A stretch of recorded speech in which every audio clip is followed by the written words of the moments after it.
2023 has gone and you got some holiday money and want to spend it. You got your Z tokens and want to roll some golden gift box or GGB items. You got lucky and you got some common, rares, and ultra rares. But what do you get with it? You're a mage build looking to build up your arsenal. Well, with this card, we'll be covering golden gift box items that are great to have if your mage build capitalizing on the instant.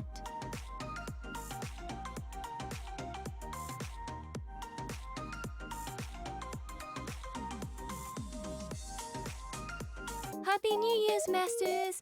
This is your humble AQMaid here, and today we'll be going over golden gift box item recommendations for mages for early 2024. Before we begin, let's discuss what exactly is a mage. Mages, at the very basic, is any adventurer or guardian who uses the intelligence stat. They deal primarily magic damage. As they level up the instat, they gain a blue resource bar called MP, which they can use for damage, utility, summons, or maintaining upcast. However, some mages, depending on the build, may not use the MP stat often.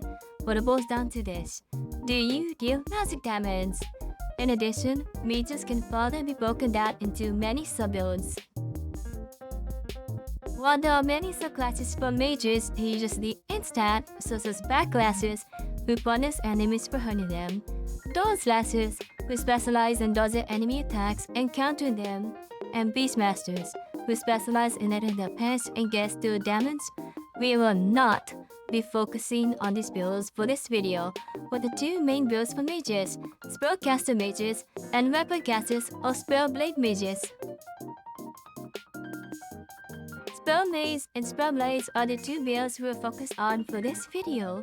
Spellcaster mages, as the name implies, use a spell damage to deal the bulk of their damage. They tend to use SP to boost the effectiveness of their spells in order to deal greater damage. The spells can come from their spell slots, armors, or weapons such as tomes. Spells come with numerous effects and hits, allowing great versatility. Weapon casting or spellblades, on the other hand, utilize magic damage and uses the MP ball to boost the attack while using SP to execute them. They play very similar to warriors. Unlike spellcasters, they tend to heavily rely on their armor or class skills to deal damage. To compensate, they tend to have much more options for boosting their effectiveness. Because spellcasters and spellblades tend to utilize the same stat spread, it is possible to play both spellcaster mage and spellblade in one character. The only difference between the two is selecting which spell or gear to have equipped. Now before we go on to the golden gift box recommendations for mages, there are a few things to know. Golden gift box items are not required to beat the game at all. While they provide many useful benefits, they are not required to defeat any bosses in the game. The chance for ultra rare is roughly 3% chance, and the best time to buy golden gift boxes are during Z token sales or discount sales such as Black Friday, which can discount golden gift box items at 50% off.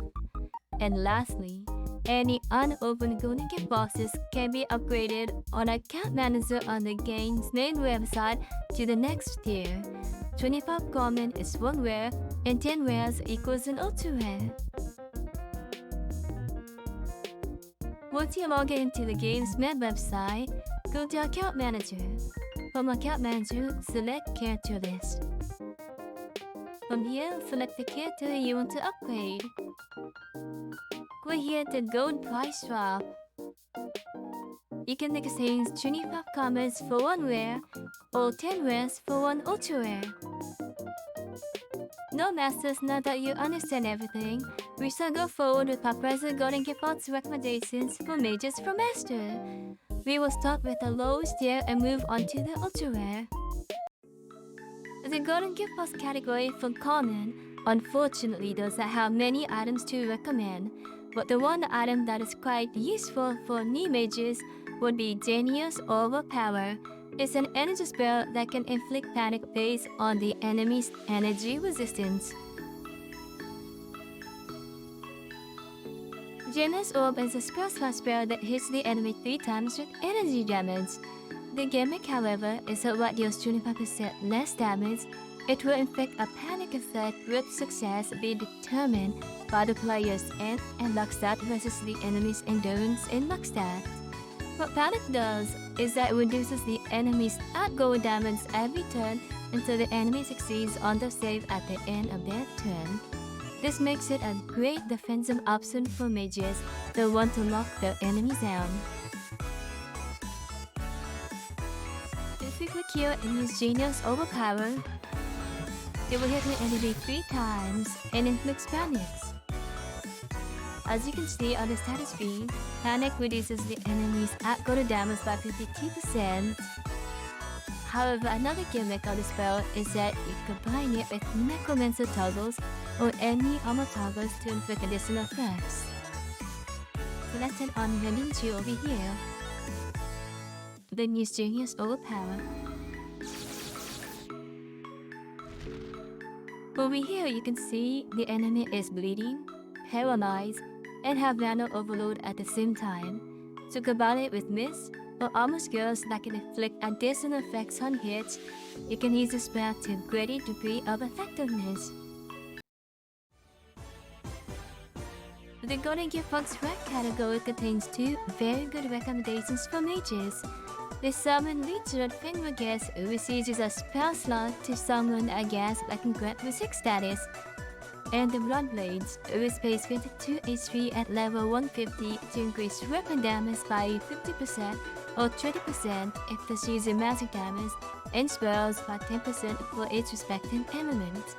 You can buy all 7 elements of the Bloodmage Blade from the Red Shop, with the exception of the Fire one, which can be obtained for good by defeating Calcus in the Void Boss. The Laser Fenrir Guest comes in 2 varieties.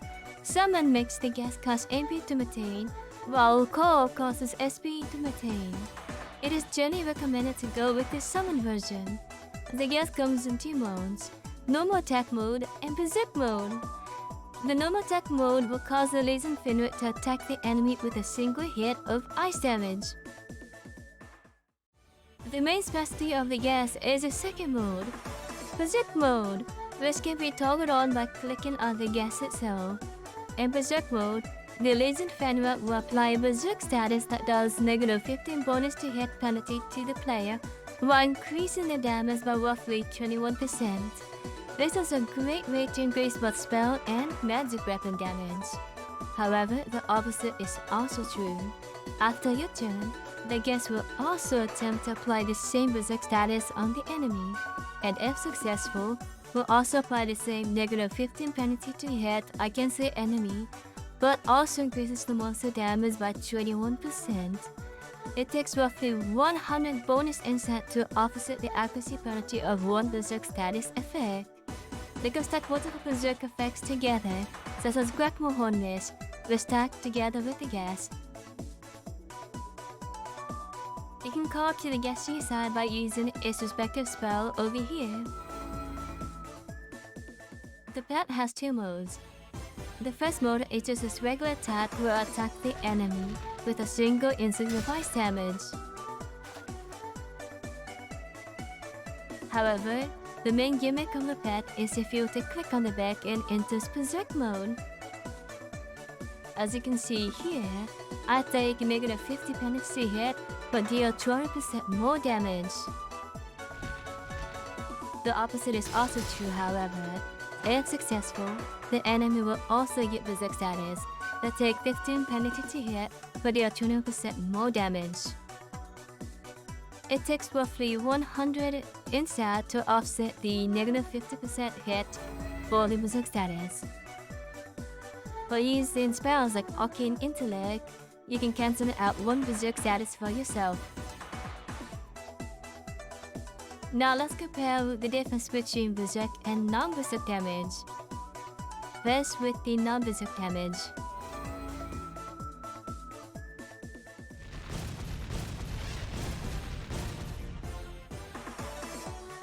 Now we're gonna turn on the Berserk damage.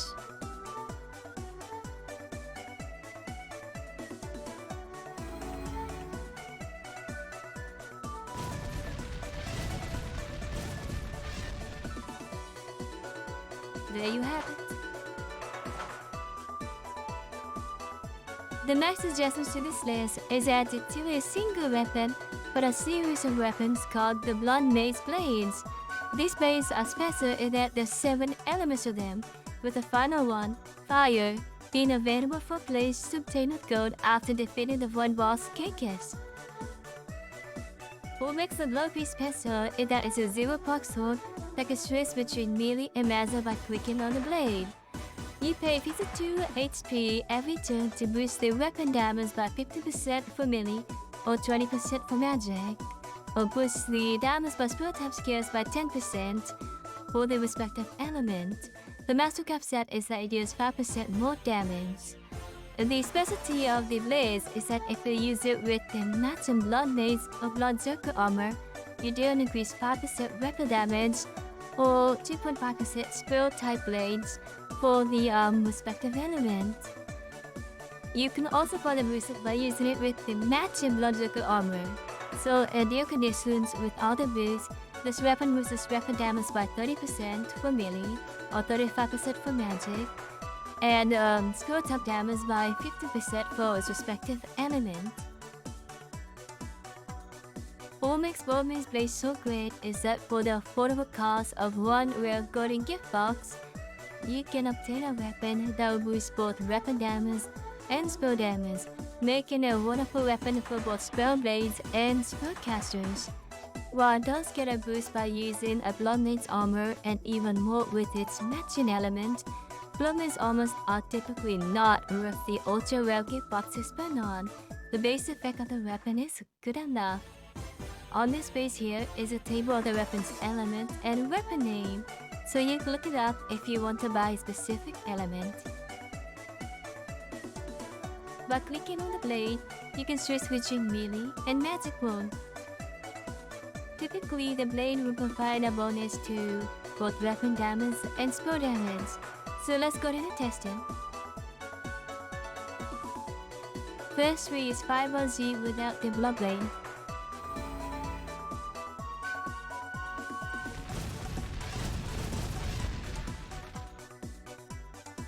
Now we're going to use the Bloodblade.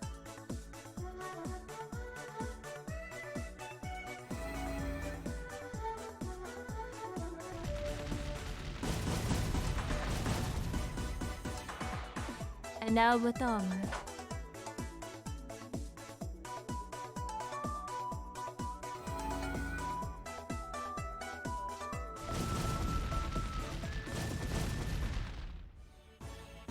There you go.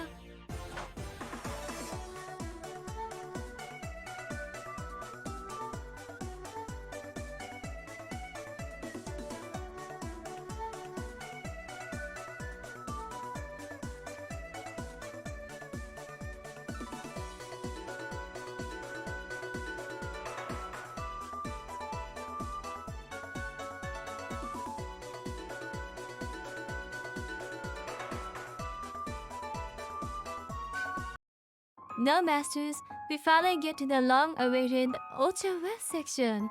Before we begin, I want to remind dear masters once again that Ultra Rare gift box items are not required to beat any boss in the game.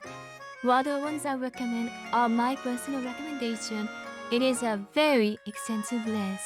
So I recommend, dear masters, that instead of mass buying everything on measuring this list, it will be better if you were to focus on what you want to achieve and your specific build and buy accordingly.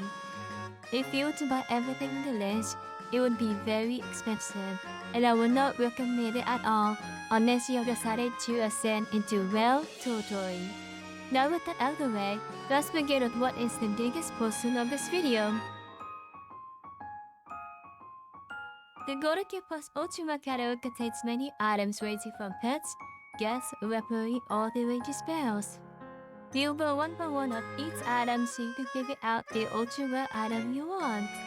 You can pause here in this video if you want to take a quick read of what each item on the list does before going more in depth with them.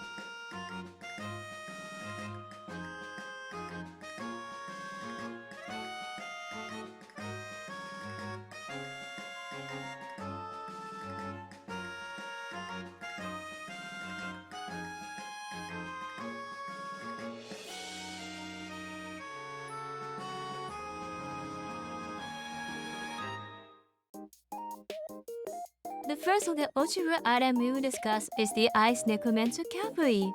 While there are many versions of the Necromancer Calvary armors, Ice is arguably the only one worth it. The Ice Necromancer Calvary is an Ice spellcaster lead armor that has two amazing armor skills. The first skill is an SP caster skill that will hit the enemy 3 times with the Dragon's Wrath and make them take more ice damage. Success is retreat the player's main stat and luck versus the enemy's endurance and luck. The second skill is Chill Hunting, which is a 6-hit ice version of the Necromancer class infamous hunting skill. What makes this armor great is that you can combine the two skills together. If you use the first skill, Decaying Breath, you will make the enemy weaker to ice, which can then be followed up with Chill Hunting the next round, resulting in massive damage. So we're gonna demonstrate the Ice Necromancer armor in 3 phases. One is Chill Hunting, and the second one, Decaying Breath, and the third one is Chill Hunting buffed by Decaying Breath. So with that, let's do Chill Hunting first.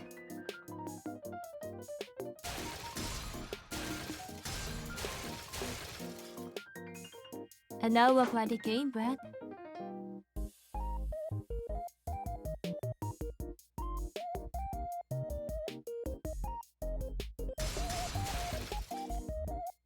As you can see, the enemy is now weaker to ice. Now with that ice weakness, let's do Chill Hunting.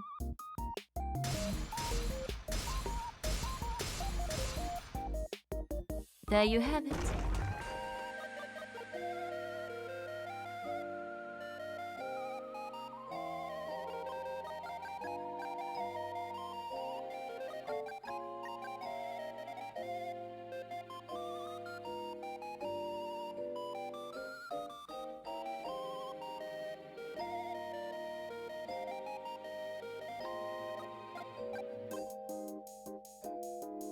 Before we move on to the next item, I do want to point out that you can continue start Decaying Breath as long as you succeed. I'll demonstrate right now. Right now it's 195. Another use will bring it up to 258.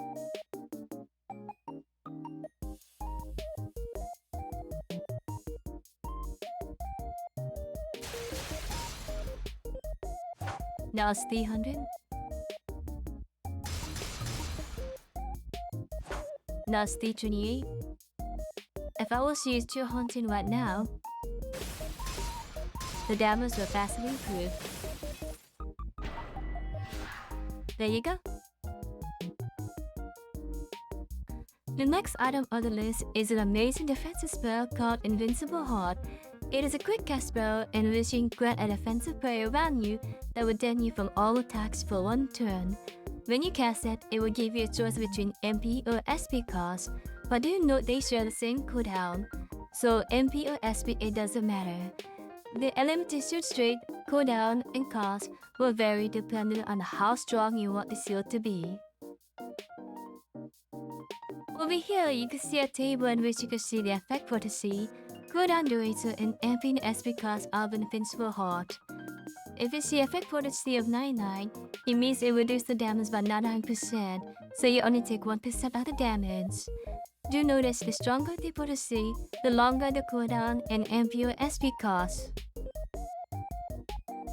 To demonstrate the effect that it was Invincible Heart, we're gonna use it here on Kore. Kore is about to use an ultimate attack, but we're gonna reduce her damage using Invincible Heart. Super hot.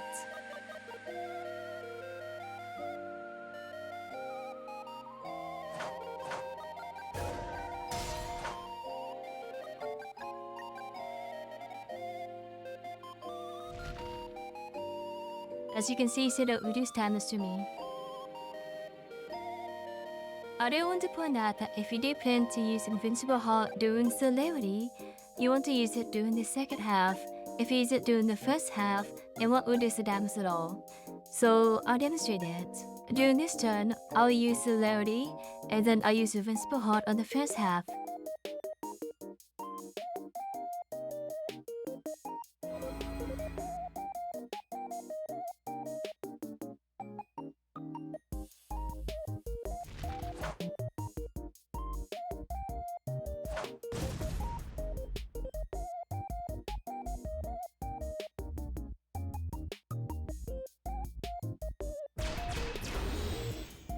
As you can see, the damage was not reduced at all.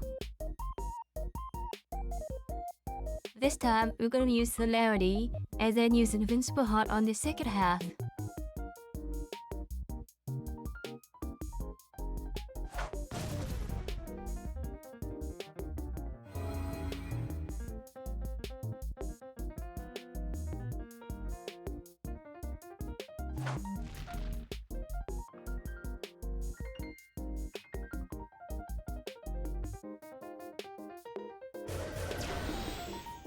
As you can see, the damage was reduced that time, so make sure to use Invincible Heart during the second half of Celerity. The Hexbound Solo Core is a fire armor that's great for Spellblade mages but not for spellcasters. The fire armor is a full offense armor that has one special effect and one armor skill. The first effect is that all attacks with this armor will buff any damage it deals by 30%, but after every attack, it will apply a damage over time effect on the player, burning them for 3 turns.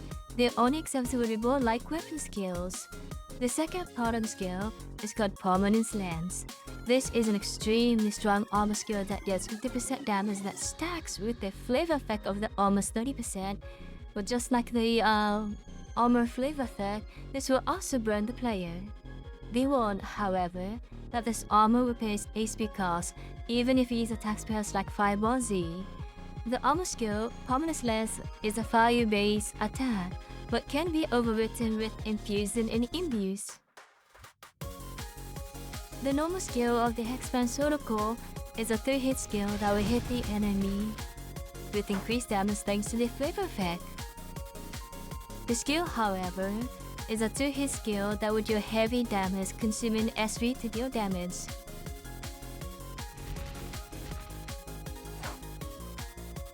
However, be warned that even if you cast spells like Fireball Z, you will still pay the HP cost.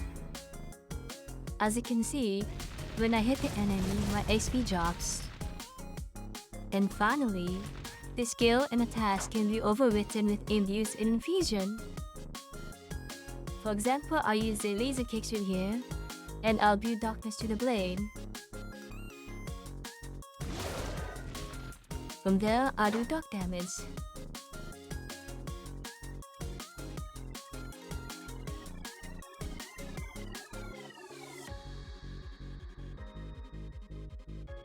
The next item on the list is the Eye of the Underworld.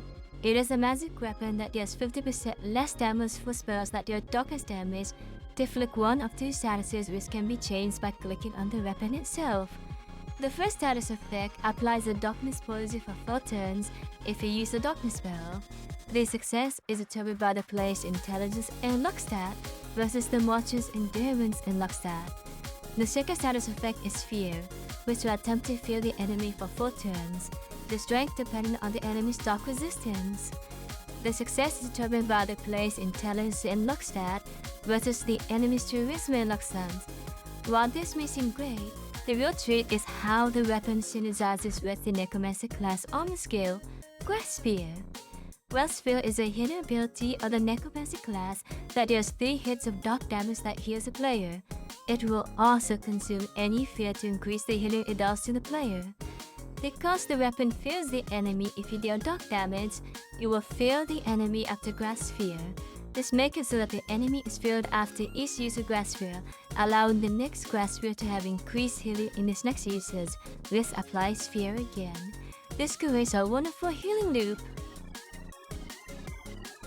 By clicking on the weapon handle, you can switch between Poison and Fear mode.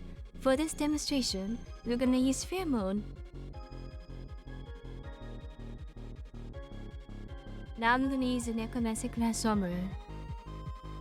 As you can see, my HP is very low, so we're gonna use Grass Essence and use Grass Spear to deal and heal damage. As you can see, my HP went up, and the enemy is now afraid. I'm gonna use Grass Essence again.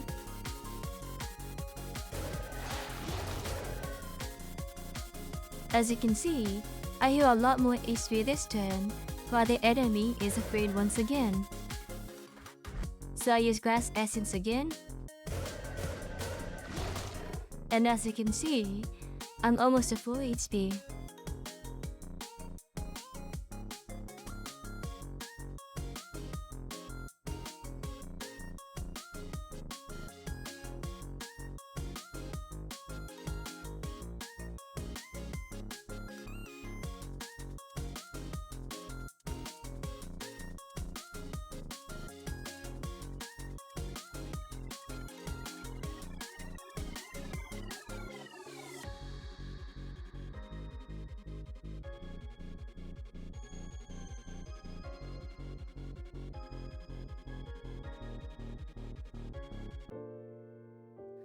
The next item of the list is the Arms of the Dragonguard.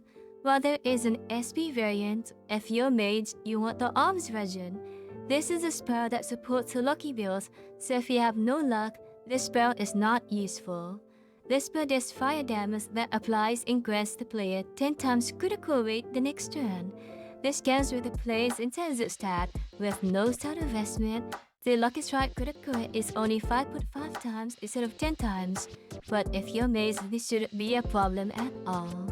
This spell is not a quick cast spell, so it will consume your turn. It is best used in conjunction to set up with a new spell the next turn, or in conjunction with Celerity, where you use the spell on the first half of Celerity, then use a nuke attack of spell on the second half. Because of the massive critical rate increase, it is recommended that you use the spell in combination of items that give critical strike damage or critical hit damage to increase its effectiveness. Such items are like Twisted Atrea Dreamrod, Phosphor Crown, or Zenith Repertory as examples. To demonstrate the effectiveness of increased critical hit, we're going to do two different tests. The first is Fireball Z by itself, and the second half is going to be Dragon Arm Guards with Celerity first half, then Fireball Z buff the Dragon Arm spell. So first is Fireball Z.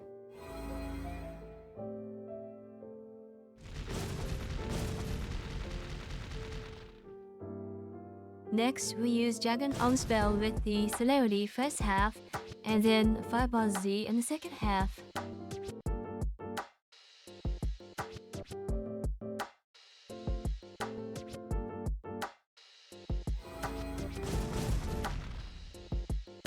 Now Fireball Z.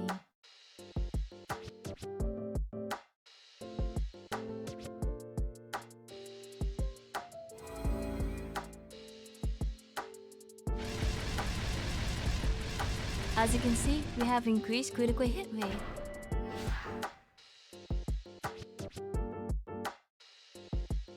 The next item on the list is Twisted Atrea Dreamrod. It has a simple but effective effect. It increases critical hit damage by 1.5 times. This special effect only applies to armor skills and weapon attacks and does not apply to spells, making this a spell blade only item. This can be also infused with different elements with fusion or infuse, allowing the infused element to enjoy the increased critical hit damage. This is best used in conjunction with critical hit increased items or spells like Cake Shield or Arms of the Dragonguard spells.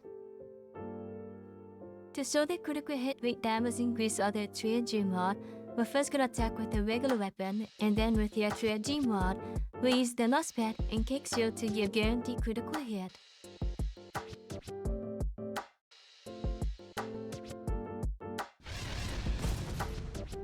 Now with the Dreamrod.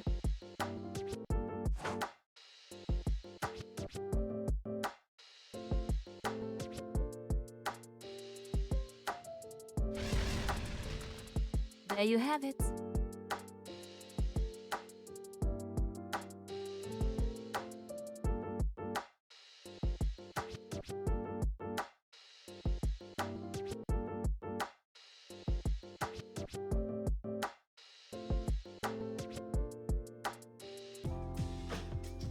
The next item on the list is the Lust Pet for Fire, or Envy Pet for Earth Pets.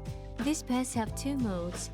The first mode is they will attack the enemy in an attempt to reduce the healing the enemies receive, with success determined between the player's Charisma and Luck stat versus the monster's Charisma and Luck stat.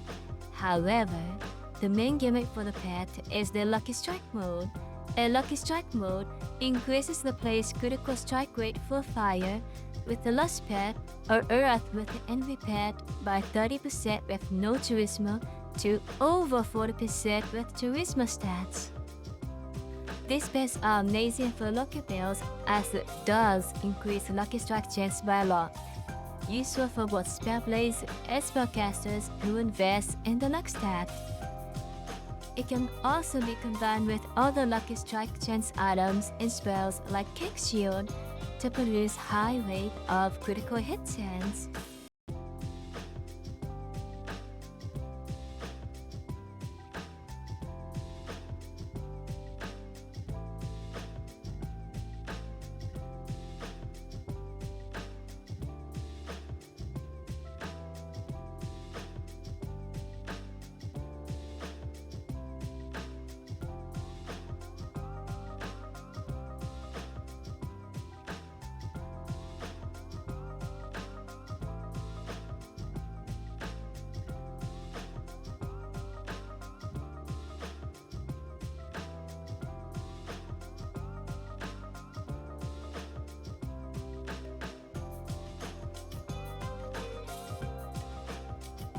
To demonstrate the critical rate increase of the Lust pet, we're first going to use Fireball Z without the pet, and then Fireball Z with the pet. So first Fireball Z without the pet.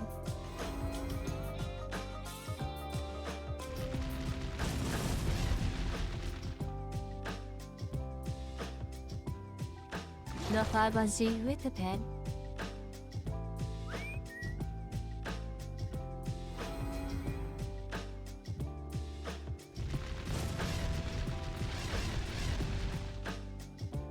As you can see, more critical hits. The next item on the list, similar to Bloodblades, is a series of weapons called the Arcane Cutlasses. It comes in all 8 elements, with each one costing 1 ultra rare box. This weapon is catered fully for spellcasters and powerful spellblades. The weapon gives a massive boost of 30% spell damage for its respective element, that gives an equally massive punishment of 50% less weapon damage for anything else. So you can only use this weapon if you plan to spellcast with it. The tape listed here is the element and the weapon name associated with it if you want to find the element you want to use. The only cutlass I truly recommend is the Abyss Cutlass due to its synergy with the Necromancer class. The Necromancer class is arguably the strongest spellcast and darkness armor in this game as of making this video, and all of its ability is spellcasting. By having the Abyss Cutlass massively increase spell damage, this is the perfect weapon to accompany it. The other element is up to your discretion and according to your needs. Before you buy the Arcane Cutlass, I want you to compare the Bloodblades and Arcane Cutlass side by side. Bloodblades offer both weapon damage and spell damage. Without any Bloodmage armor, a good boost of 20% magic weapon damage and 2% spell damage at the cost of 52 HP per turn. On the other hand, Arcane Cutlass does not have any HP up cost, gives a massive boost of 30% spell damage, 3 times that of Bloodblades, but punishes weapon damage whereas Bloodblades boost it. Bloodblades are better for hybrid gameplay of spellblades and spellcasting, whereas Arcane Cutlass is bound to spellcasting. Bloodblades only cost a rare GGB, while Arcane Cutlass costs an ultra rare GGB. Keep this in mind when deciding to buy between a Bloodblade or an Arcane Cutlass. So we're gonna compare hunting without the Arcane Cutlass and with the Arcane Cutlass. First, without the Arcane Cutlass.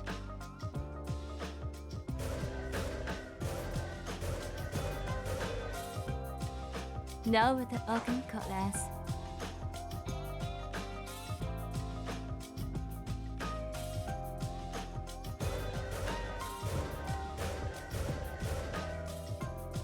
There you go.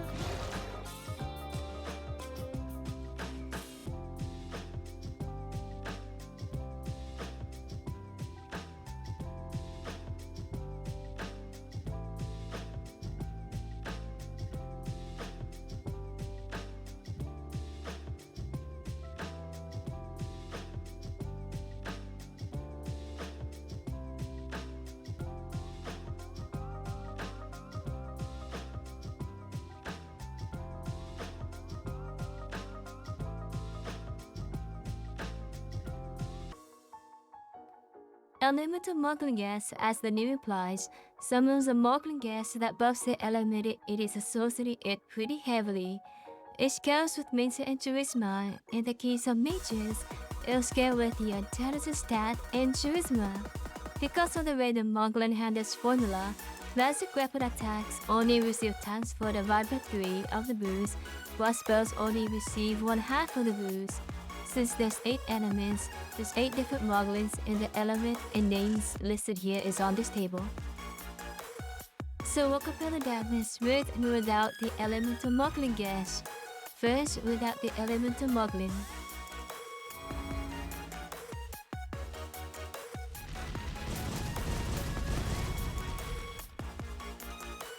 Now with the Moglin.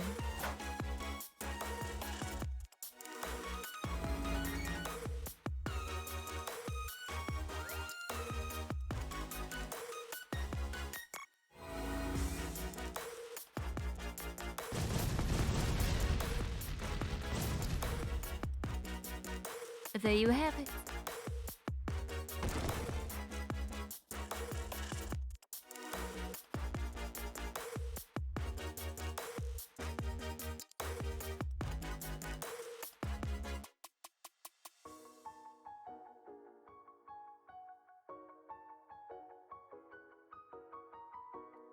The next suggestion is a staple for any mages, whether you're a spellcaster or spellblade.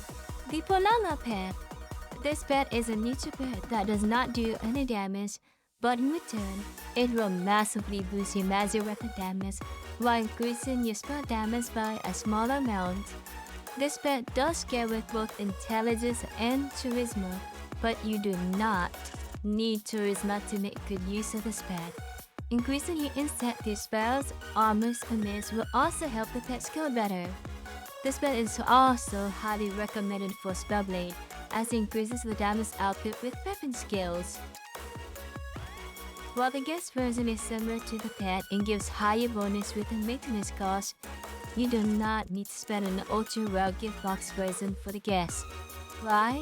Because you can buy the level 100 version of the guest for tokens in the Z-Token shop without spending any ultra rare box points. It is functionally the same with only have a level 100 minimum requirement to use. To get the guest version of Poelala, go here to Valencia, enter the Z-Token shop, then enter the Z-Token item shop.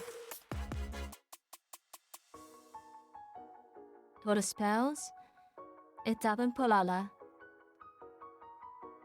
This Poelala spell is essentially the same as the GGB version without costing the ultra rare box at all. It is functionally the same with the only difference costing level 100 to use. To demonstrate the power of Poelala, you first use a weapon skill without Poelala and then one with Poelala. So first without Poelala.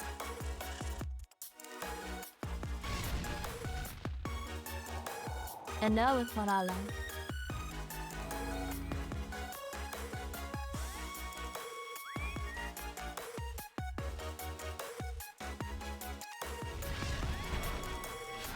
There you go.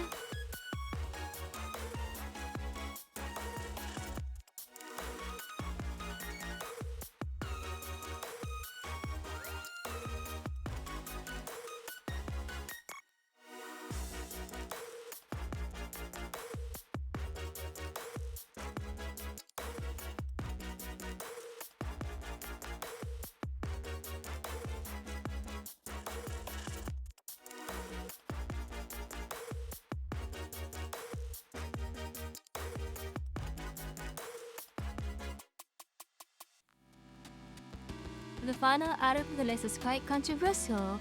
It is the infamous Primal Chaos Orb or Pico. When equipped, it boosts Charisma and Luck by plus 45 Charisma and plus 30 Luck at 150.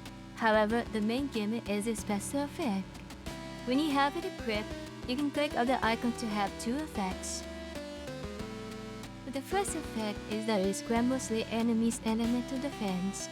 It can turn an enemy, for example, that is fire strong into fire weak, or turn an ice weak enemy into ice strong.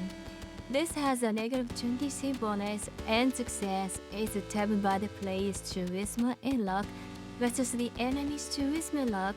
In addition, the enemy gains a stack of corruption, which increases the damage they deal by 10%, while also increasing the damage they take by 10%. In successful use of Pico will increase this by 10% damage dealt and 10% damage taken each level. While the first activation is free per turn, some secret activation will lock your normal attack, spells, change your weapon, armor, spells, or miscount. So the Misty lockout, you cannot use it any further until the next turn. While the disabled slot is temporary and only lasts one turn, the elemental resist scramble and the chaotic corruption level is permanent on the enemy. However, it's easier to show you and get how it works than trying to explain it here.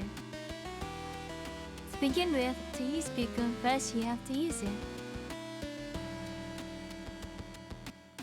If you click on the item here, you can scramble the enemy's defenses. This is the current enemy defenses. So if I click on Pico right here,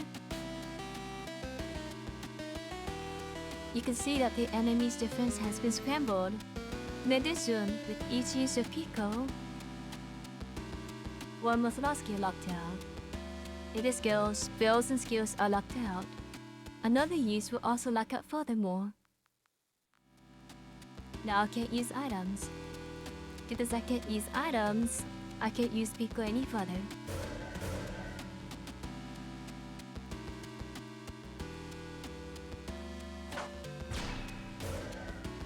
However, the lockout is only temporary, and the first use of every turn is free. See, I'll once again suffer the enemy's defenses. And that's how Pico works. If you hover over the icon, you can see the corruption level is 4. That means the enemy takes 40% more damage, but also deals 40% more damage to me, so keep that in mind. Oh my god, we finally made it! It was quite a long list, and if you made it to the very end, I'd like to give you a big thank you. I hope this video helped you decide on which UGB items to get as a maze and was very helpful to you. I'd like to thank my friends and the Adventure Quest community for the help in putting this video together. Without everyone, this would have been impossible. If you have any suggestions to messages, do leave me a message. Until next time, hara hara.